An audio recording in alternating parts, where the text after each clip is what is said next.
y abundantemente. Vamos a abrir nuestras Biblias en el Salmo capítulo 34. Y vamos a decirle a Dios que creemos en el poder de su palabra. Así es. Alguien dijo, así es, que aquí está nuestra bendición. Así es. Y creer que la palabra de Dios no vuelve vacía, y creer que hay un Dios verdadero, que hay un Dios santo, que hay un Dios eterno, que por la palabra de Dios fue quitada la oscuridad, fue quitada el vacío, fue quitada las tinieblas, fue quitada el desorden. Así dice que la tierra estaba en tinieblas, que la tierra estaba en vacío, que la tierra estaba en desorden, que el Espíritu se movía sobre las aguas y Dios comenzó a desatar su palabra. Se fueron las tinieblas, se fue el desorden, se fue el vacío, y ese principio bíblico hasta la fecha y por la eternidad será igual. De la boca de Dios sale esa palabra poderosa.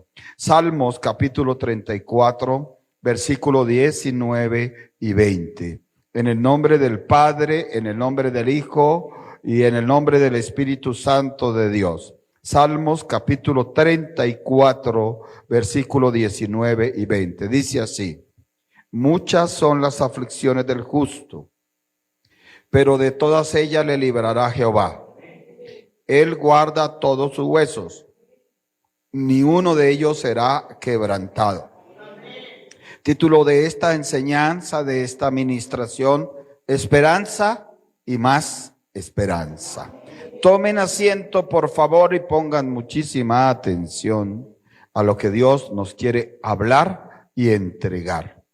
Dispóngase. Hoy Dios nos ha hablado que hay un grupo en la Biblia que los proverbios dicen son los avisados. Y equivale a prudentes.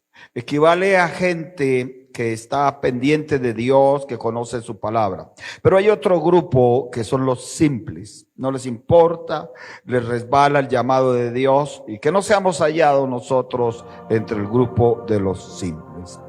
Comenzamos en el versículo 19 con algo que nos atañe a todos nosotros: el tiempo de las muchas aflicciones.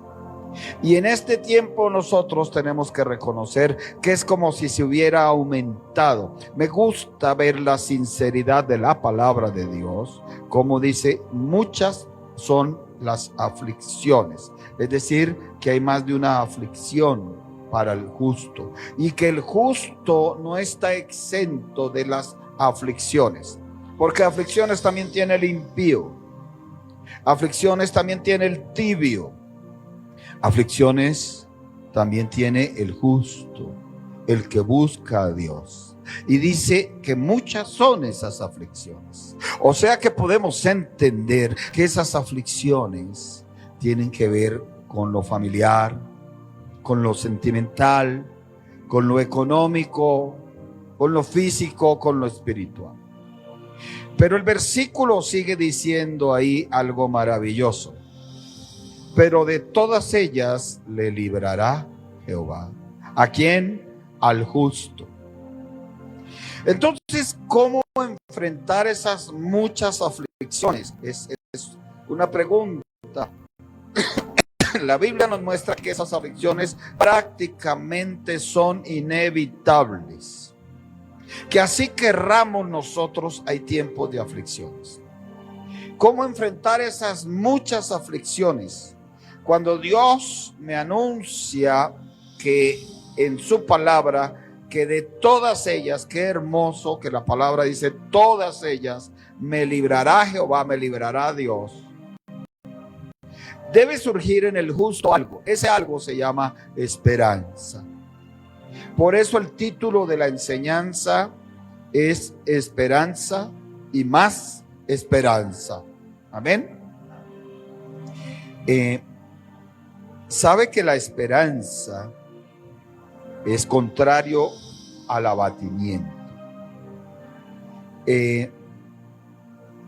La esperanza, encontré una definición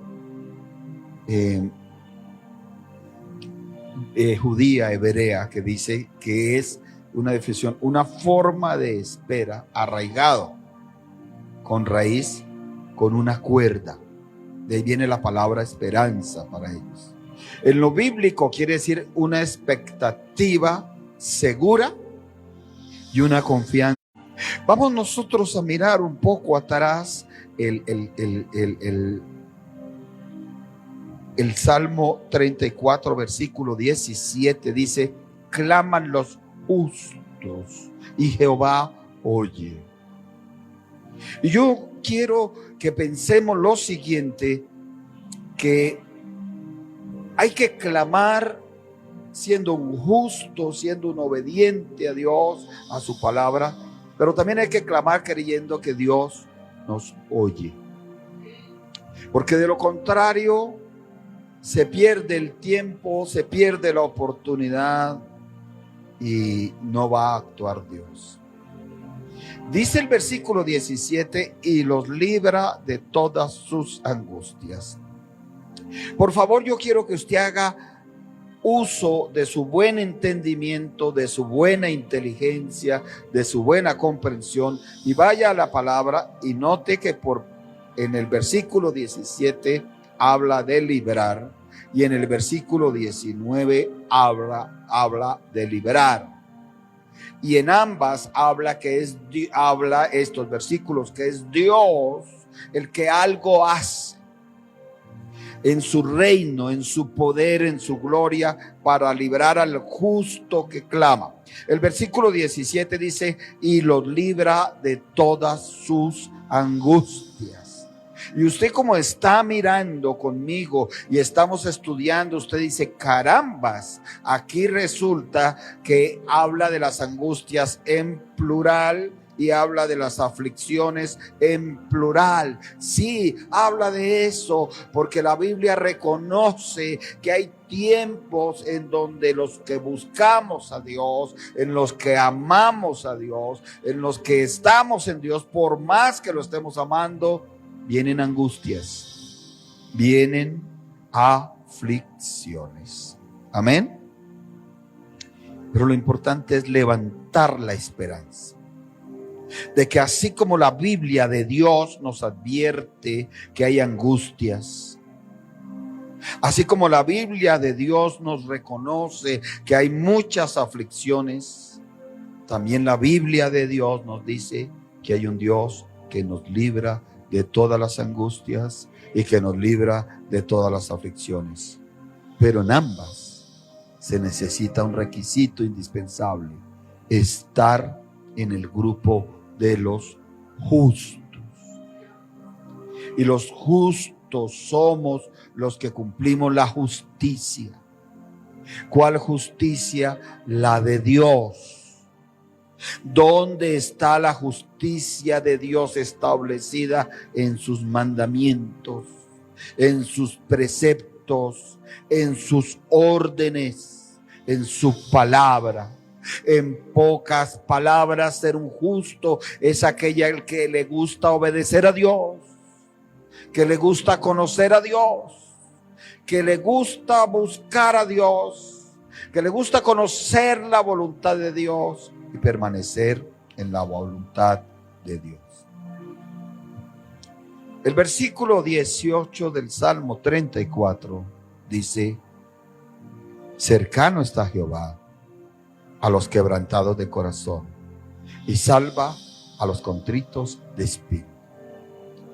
Cuando hay angustias, cuando hay aflicciones, algo pasa dentro de nosotros. Generalmente tiene que ver con el quebranto y con el estar contrito.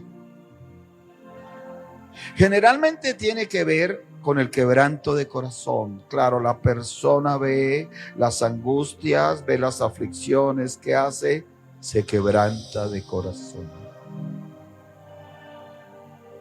Y el contrito de espíritu, su espíritu se pone triste, se pone preocupado.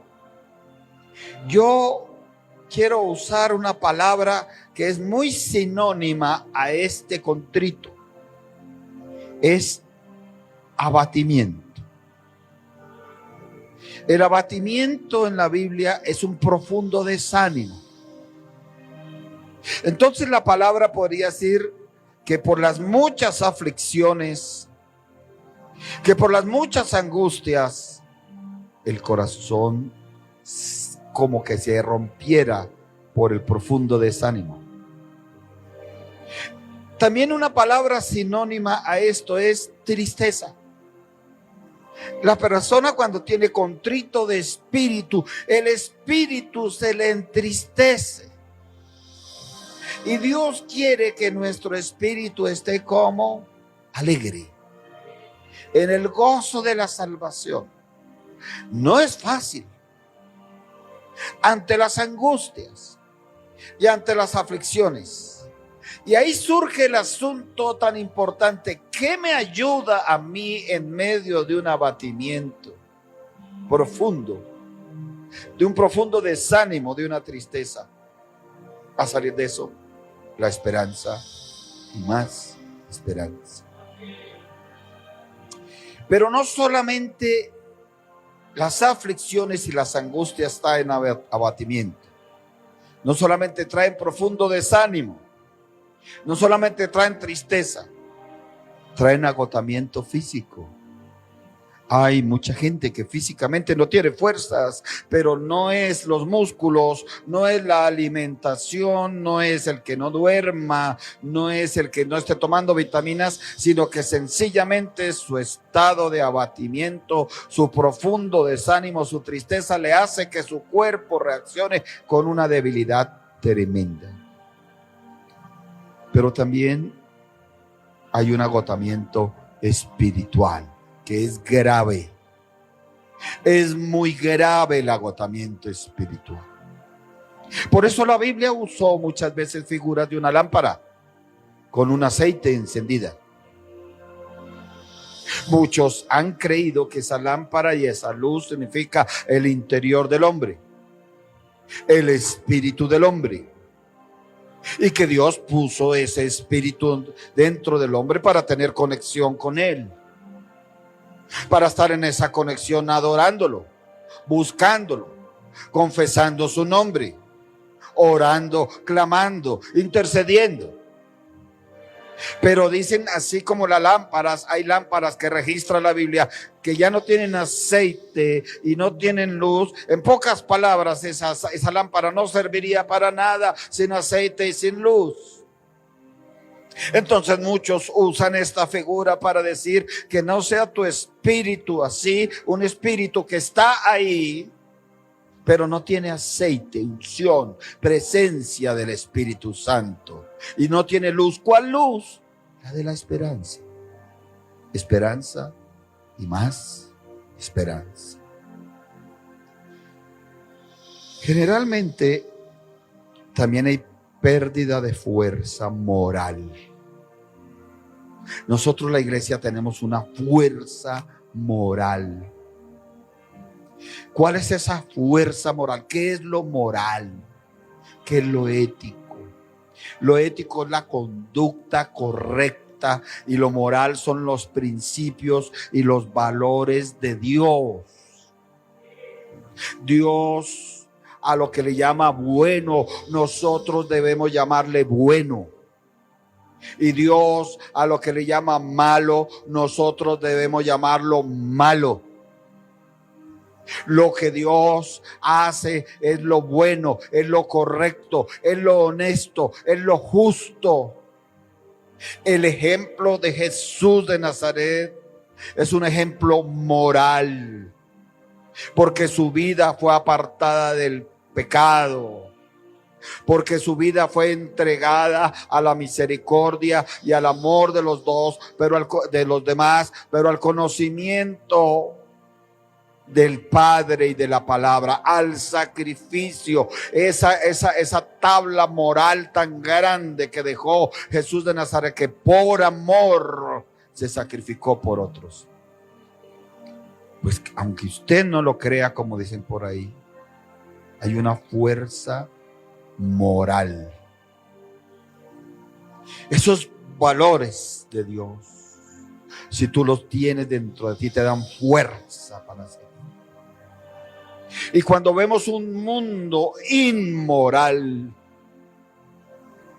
cuando vemos un mundo lleno de inmoralidad sexual, económica, política, familiar, artística, deportiva, donde los valores morales de Dios no importan, todo lo contrario, quieren los valores de la oscuridad, de la inmundicia, es donde Dios necesita a su iglesia con fuerza moral. Pero a causa del espíritu angustiador, causa de la angustia de la tristeza, se pierde la fuerza moral. También hay gente que se siente derribada. Se derriba su oración con ella. Se derriban sus capacidades con ella. Yo he visto gente que cuando está abatida hasta cocina mal. El arroz le queda, como yo digo, asustado. Ese es un arroz que no se cocinó bien. Es un arroz que no se le sabe el sabor rico al ajo, a la cebolla, al aceite, a la sal, nada. Es un arroz asustado. O así el espagueti, le queda un solo masacote de espagueti. ¿A qué hora se me hirvió tanto? Amados, porque cuando la persona se siente derribada, generalmente se le derriban sus actitudes, se le derriban sus aptitudes, se le derriban sus pensamientos, se le derriba su deseo de triunfar, se le derriba todo hasta la salud.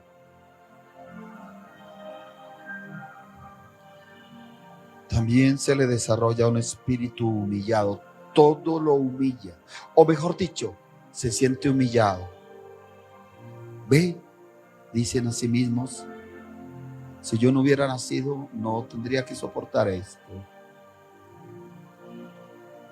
Esto me pasa a mí porque siempre me pasa lo malo. Dicen ellos, yo no.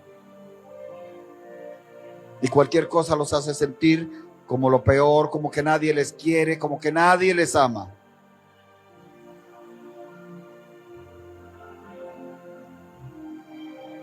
Y finalmente los lleva a la desesperanza. ¿Qué es la desesperanza? No querer tener esperanza.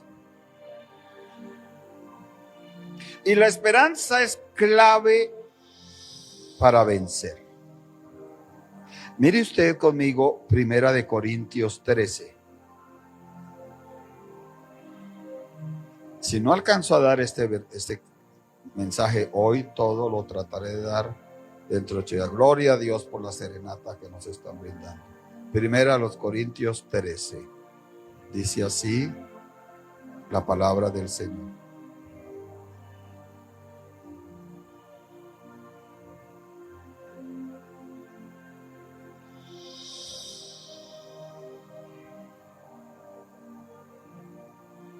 El versículo 8 en adelante.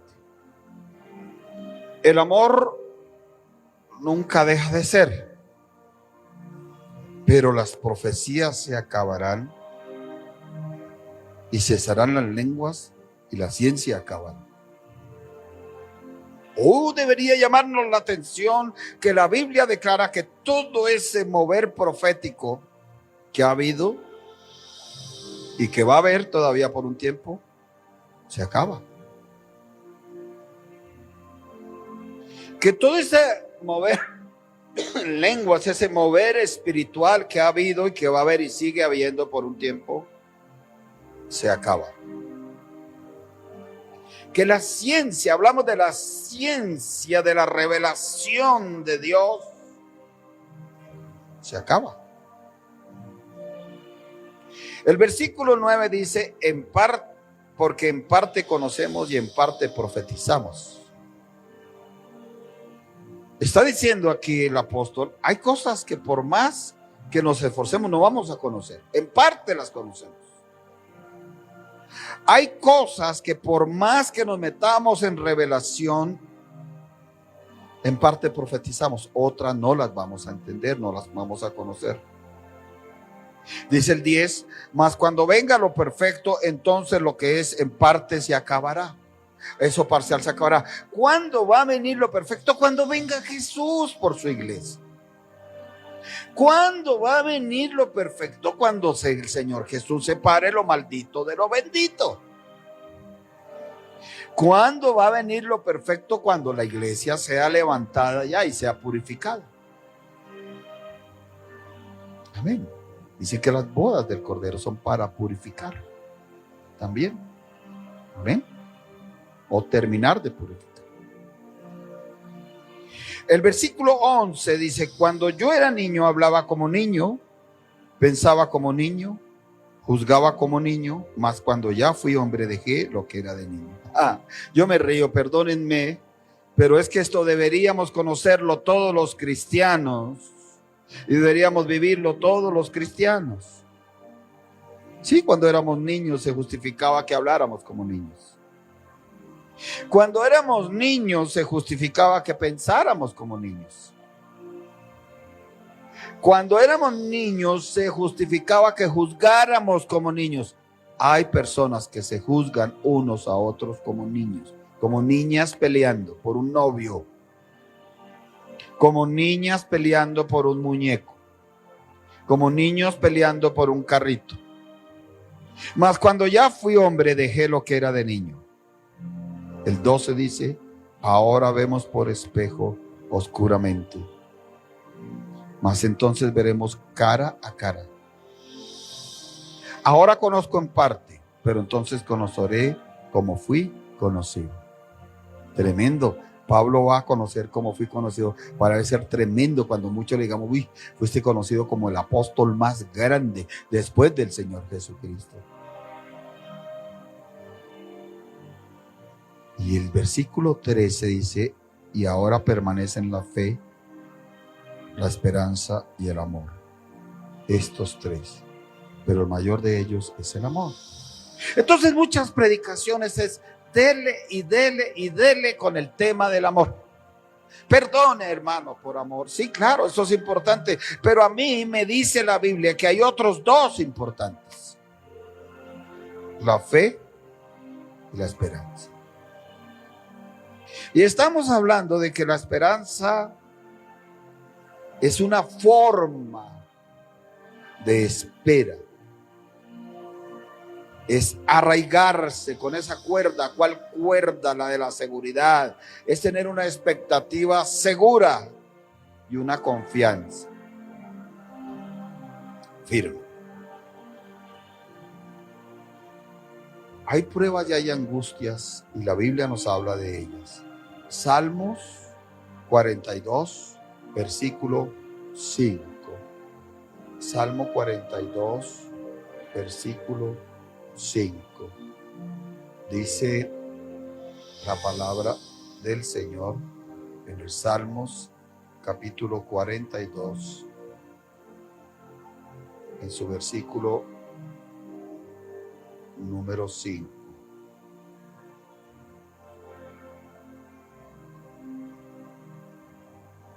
¿Por qué te abates, oh alma mía, y te turbas dentro de mí?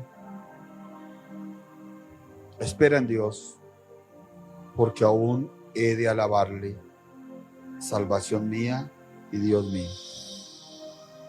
Analicemos, estudiemos este versículo. Este salmista, que no se sabe quién es bien, pero es de los hijos de Coré, no es David. Está diciendo que se acuerda de cosas que le producen mucha tristeza, mucho dolor, abatimiento, profundo desánimo, tristeza, agotamiento, pérdida de fuerza, sentirse derribado, etc. me acuerdo de estas cosas y derramo mi alma dentro de mí. Cuando él dice derramo mi alma dentro de mí, es todo eso que hemos hablado, todo ese abatimiento, todo ese profundo desánimo, toda esa tristeza, todo ese agotamiento. Dice de cómo yo fui con la multitud y la conduje hasta la casa de Dios. ¿Qué estamos entendiendo? Que él está viviendo un pasado muy fuerte.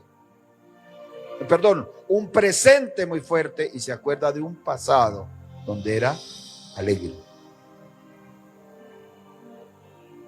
Entre voces de alegría y de alabanza del pueblo en fiesta. Él se acuerda, este autor, de que tuvo un pasado con alegría, con fiesta. Ahí lo dice, versículo 4 del Salmo 42. De cómo conducía hasta la casa de Dios a la gente, seguro cantando.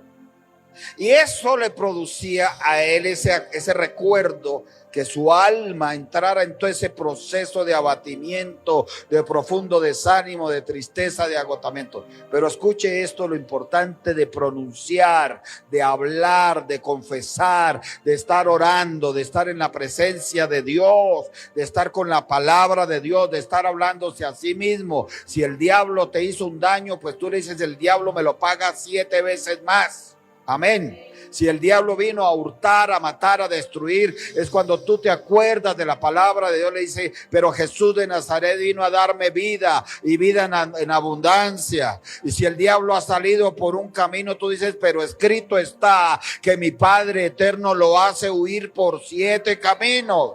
Y si el diablo te amenaza, la palabra dice que tú puedes decir, sucede lo contrario a lo que tú tienes, diablo, tú me quieres matar, hurtar, destruir, pero sucede lo contrario, porque hay un Dios todopoderoso que me guarda, que me libra, que me ayuda. Si alguien lo cree, que diga sí, amén, en el nombre de Jesús de Nazaret.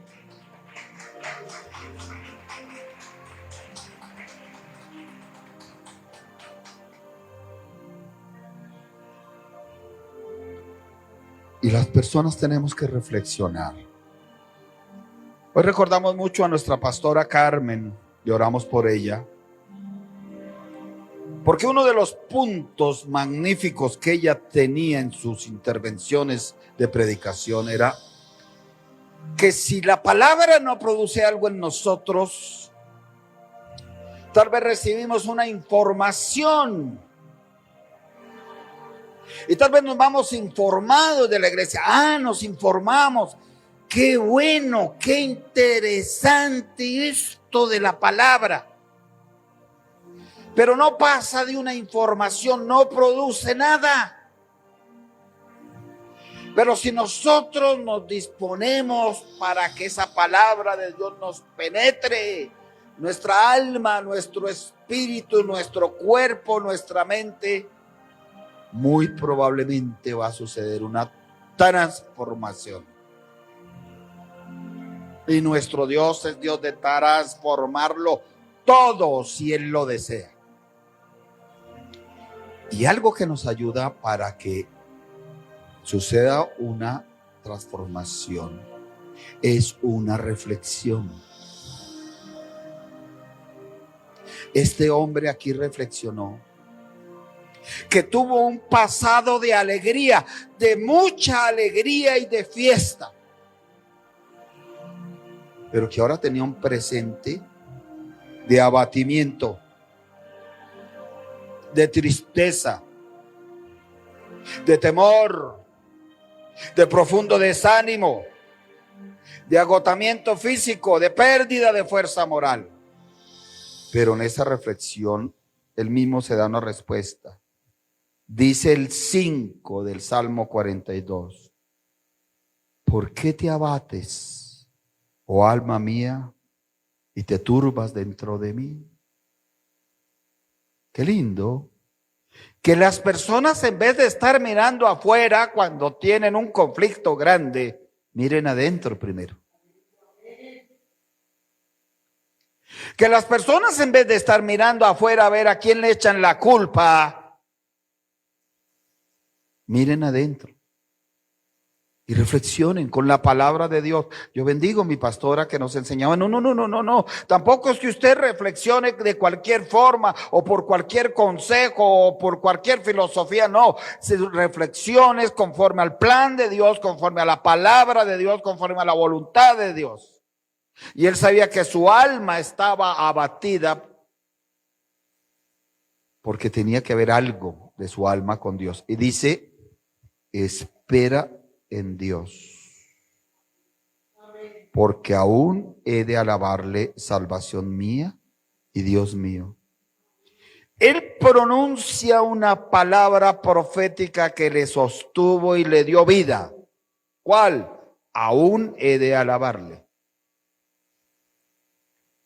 Salvación mía y Dios mío. Le estaba diciendo, aún he de alabarle porque el Dios mío me salvará.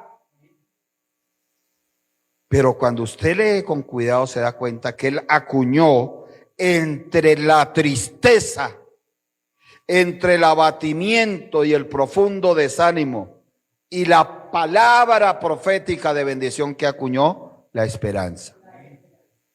¿Dónde está ahí, pastor? Espera en Dios, se está diciendo a sí mismo, tenga esperanza. Se está diciendo a sí mismo, diciendo, espere arraigado con una cuerda. ¿Cuál cuerda? La de la expectativa segura, la de la confianza firme, que en el Dios que usted cree no está creyendo en un Dios de palo, ni en un Dios de yeso, ni en un Dios de láminas, sino en el Dios eterno, verdadero y santo, y en la intercesión de su Hijo Jesucristo de Nazaret. Amén. El Salmo 103 pasa algo parecido. Salmo 103. No se afane, ya vamos a ir entrando en la parte final de la predicación y de la administración. Dice, bendice alma mía a Jehová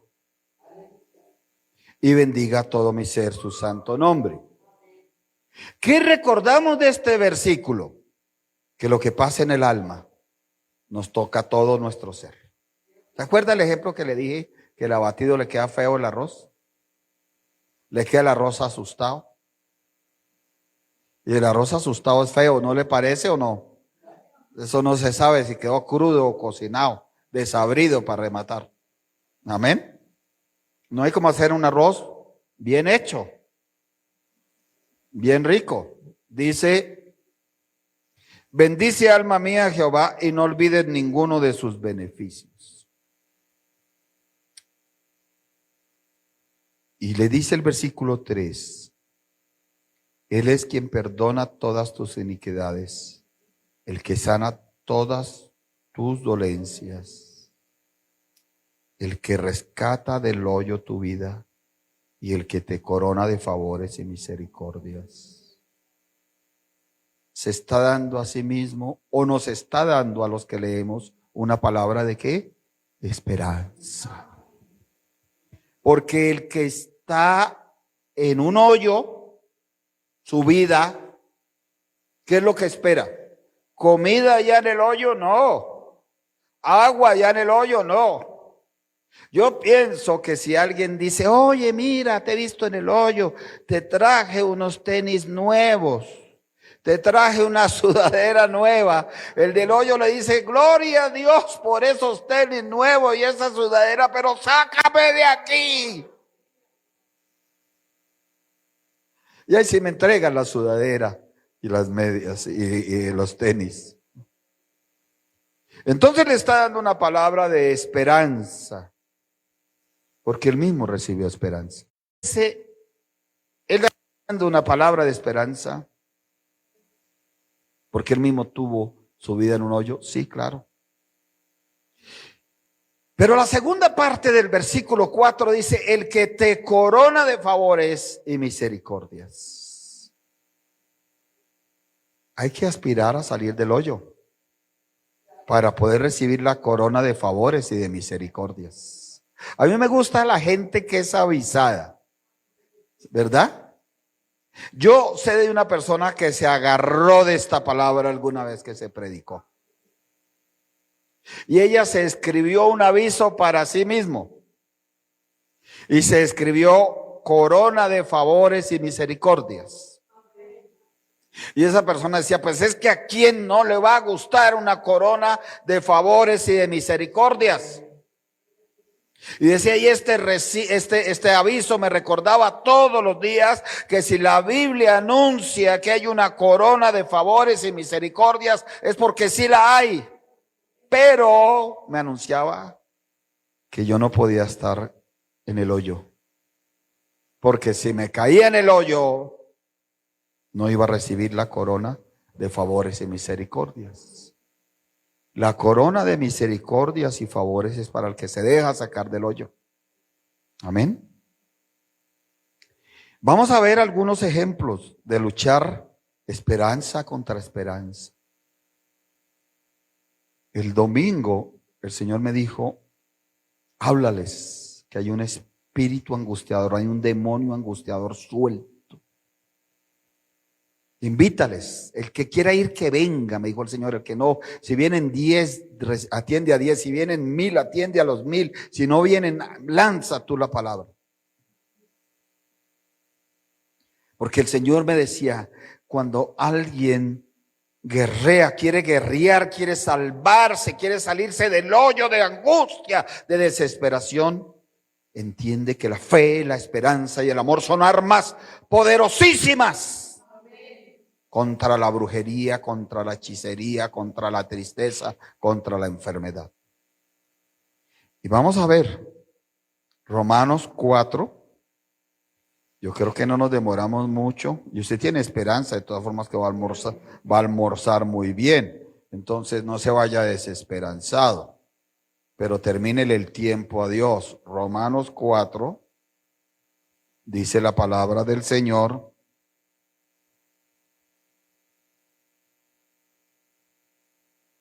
Es que Romanos 4, yo estaba en otro lado, gloria a Dios. Romanos 4, 18, dice, él creyó, habla de Abraham, en esperanza contra esperanza, para llegar a ser padre de muchas gentes, conforme a lo que se le había dicho, así será tu descendencia. Y no se debilitó en la fe al considerar su cuerpo que estaba ya como muerto, siendo de casi 100 años, o la esterilidad de la matriz de Sara. Él tenía muchas cosas en contra. Tenía la debilidad, la muerte en contra, la esterilidad. Pero él tenía que creer con un arma en la esperanza, que iba a luchar contra la esperanza. ¿Qué quiere decir? Los que han analizado esto dicen, ¿sabe qué es? Que la desesperanza comienza a llegar. O sea, la expectativa ya no se vuelve segura, sino insegura. ¿Será que si me bendice? ¿Será que si llega esto? ¿Será que si viene la respuesta? Y cuando viene esa desesperanza, hay que levantar la esperanza como un arma para luchar. Dice aquí mi Biblia, creyó en esperanza contra esperanza, para luchar creyendo. Jeremías 29. Jeremías 29. Esto es para una dominical, pero no crean que el domingo no la saco, porque se necesita para que la gente entienda. Jeremías 29, uno de los versículos más hermosos, 11, dice, es Dios hablándole a su pueblo, es Dios, bueno, venga ustedes del 10, vea conmigo, dice, porque así dijo Jehová, usted comience a entender y apropiarse que es Dios mismo el que está hablando, no está hablando el profeta, dice, porque así dijo Jehová, cuando en Babilonia se cumplan los 70 años, está hablando de un término de tiempo, yo os visitaré. Está diciéndote Dios, aunque no es la palabra exacta para ti, pero está diciéndote Dios, aprende, recuerda que para tu prueba hay un término de tiempo y cuando el Señor determina ese tiempo, comienza a visitar. Y despertaré sobre vosotros mi buena palabra. Esto está tremendo. Para hacer volver a ese lugar, para cambiar las cosas, para transformarlas. El porqué de esto, dice el versículo 11, porque yo sé los pensamientos que tengo acerca de ti, pueblo mío. Dice Jehová, pensamientos de paz y no de mal. ¿Para quiénes es eso? Para los que tienen esperanza, no es para todo el mundo. Pero ¿dónde dice ahí que tienen esperanza? Claro que sí. Al final dice, para daros el fin que esperáis. Los que esperan tienen que esperar. Estaremos diciendo cuán importante es la esperanza para recibir una visita de Dios. Cuán importante es la esperanza para recibir el despertar de esa palabra de Dios, de la promesa. El despertar es diferente, es el cumplimiento, la acción espiritual en torno a esa palabra. Job 11, 18. Job 11.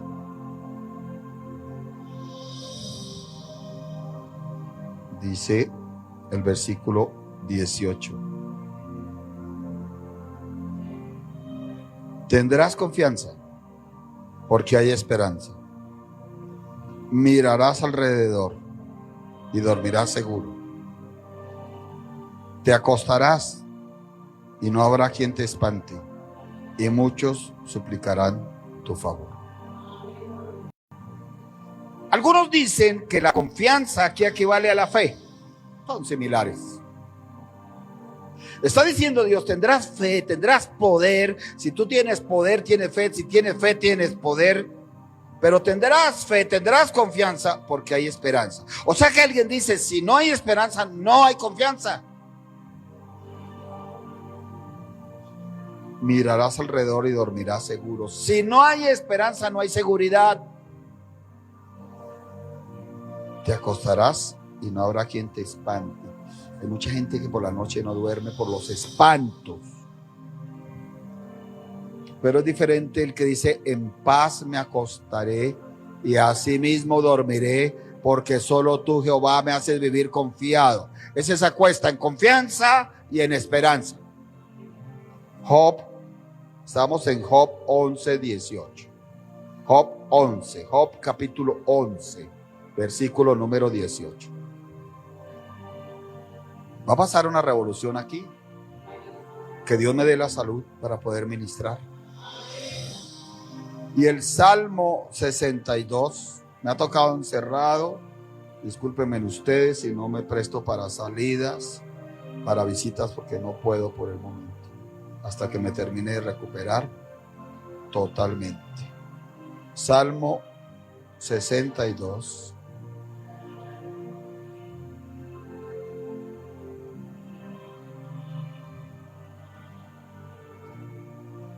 Versículo 5. Con esto vamos terminando.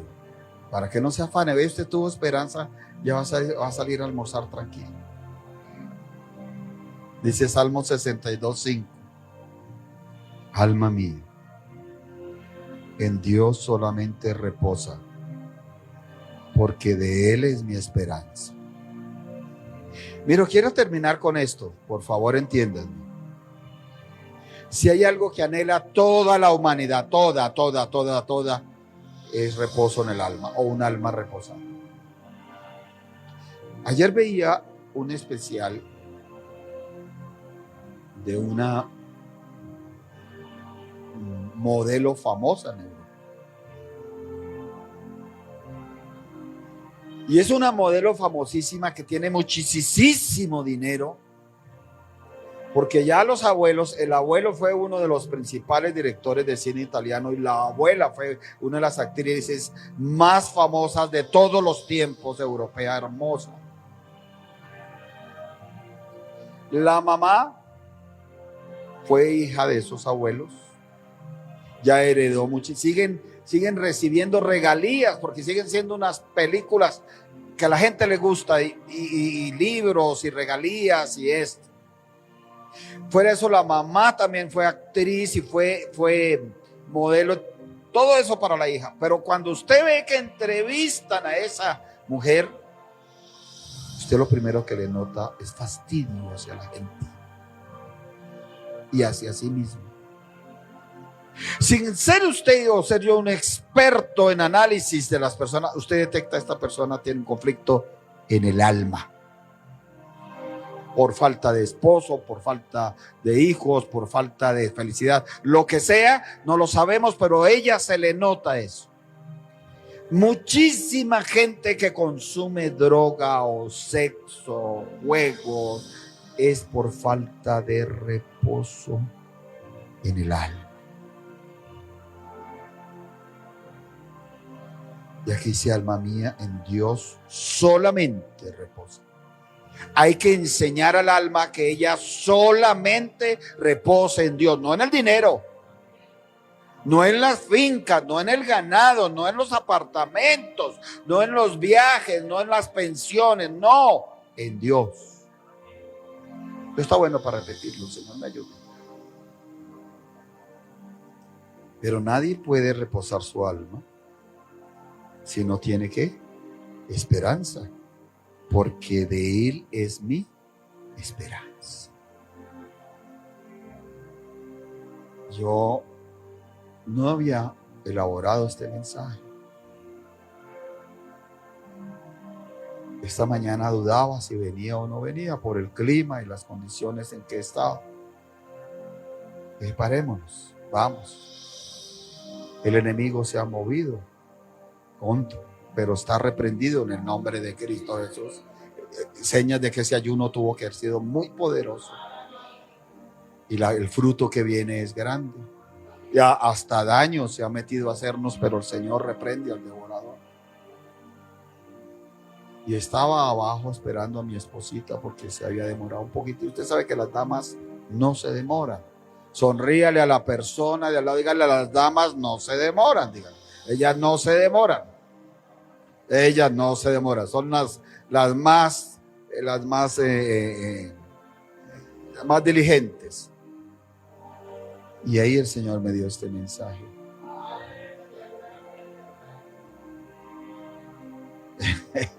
Ahí me dio este mensaje en unos minutos. Pero me lo dijo, es una puerta que abro. Que quiero que mi pueblo se llene de esperanza en mi palabra. Que quiero que mi pueblo aprenda a reposar solamente su alma en mí. Así tengan apartamentos, así tengan casas, así tengan un buen empleo, gloria a Dios por eso, pero que su alma aprenda a reposar solamente en Dios.